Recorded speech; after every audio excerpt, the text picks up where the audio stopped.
मैं काटे लागू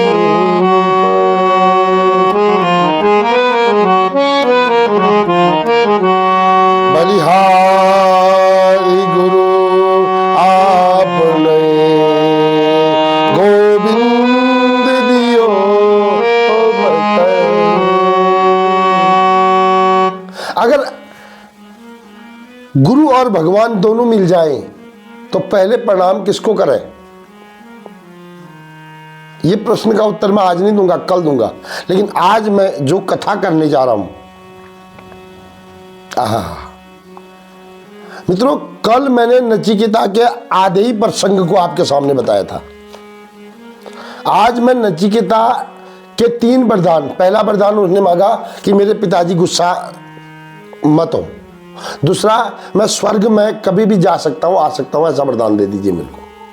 तीसरा वरदान बहुत कठिन था। यमराज जी से पूछा कि मृत्यु क्या है, ये मृत्यु की मिस्ट्री क्या है? What is the mystery of death? कोई नहीं जानता।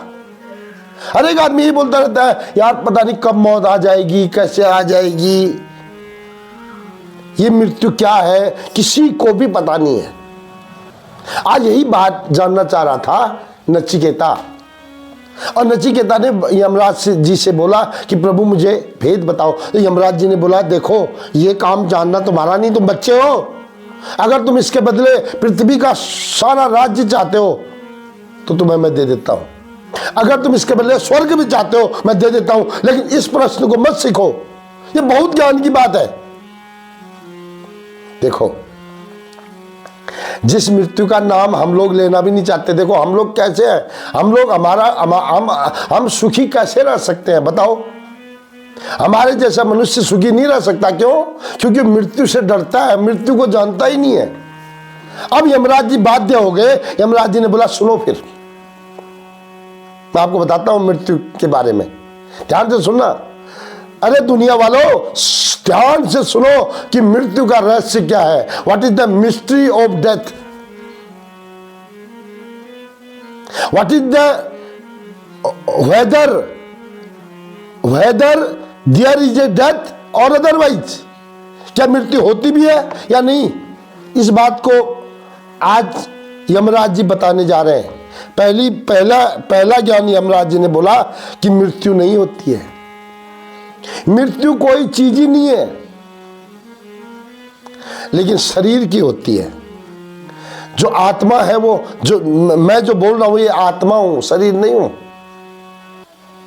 पहली बात ये समझना चाहिए। एवरीवन टू अंडरस्टैंड कि देयर इज नो डेथ। ये बॉडी है, ये मकान की तरह है, ये कपड़े की तरह है। जिस प्रकार कपड़ा बदला जाता है, जिस प्रकार मकान टूट के रिपेयर होता है, जिस प्रकार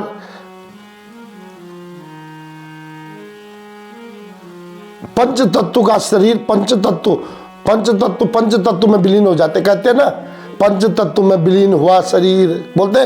तो डेथ नहीं होती है। जो आया वो जो जिससे जमा हुआ है। ये ज्ञान बड़ा खतरनाक है, बहुत लंबा है, आज भी पूरा नहीं होगा। जैसे एक बच्चे मकान बनाते हैं खेलने के लिए। आजकल तो नहीं बनाते, आजकल तो मोबाइल में रहते हैं। लेकिन पहले जमाने में बच्चे मकान बनाया करते थे।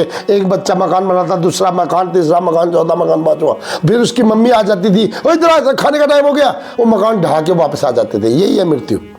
लेकिन वास्तव में मृत्यु तो कि मकान तो टूटा नहीं ना, क्योंकि मकान तो खाली बनाया हुआ था। ऐसे शरीर 5 तत्वों से मिलकर एक आत्मा को अपने अंदर रखता है।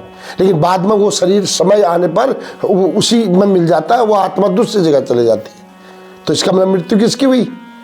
मृत्यु पर शोक को मूर्ख लोग करते हैं, मूर्ख लोग रोते हैं किसी की मृत्यु पर। मृत्यु तो सत्य है, और सत्य पर रोना मूर्खों का काम होता है, जिसको ज्ञान नहीं है। लेकिन याद रखना, ये माया सबको रुला देती है। अगर मेरे को, मैं बोल रहा हूं, मेरे को भी रुला देगी, सबको रुला देगी। क्यों? ये माया है, माया भगवान की। उस समय जब आपका प्रियजन कोई मरता है तो उस समय जरूर आपकी आंखों में आंसू आ जाते हैं, आपको दुख होता है। लेकिन वास्तव में अगर ध्यान लगाया जाए तो मृत्यु तो कोई चीज ही नहीं है। पहला रहस्य। अब यमराज जी दूसरा रहस्य बता रहे हैं। अब दूसरा रहस्य में बोल रहे हैं, मृत्यु केवल शरीर की होती है। और जो पहले ही मरा हुआ है वो नश्वर है, एक अविनाशी है जिसका विनाश नहीं होता, और एक नश्वर है जो हमेशा मरता है। शरीर मरने वाला है, शरीर तो कुछ चीज ही नहीं है।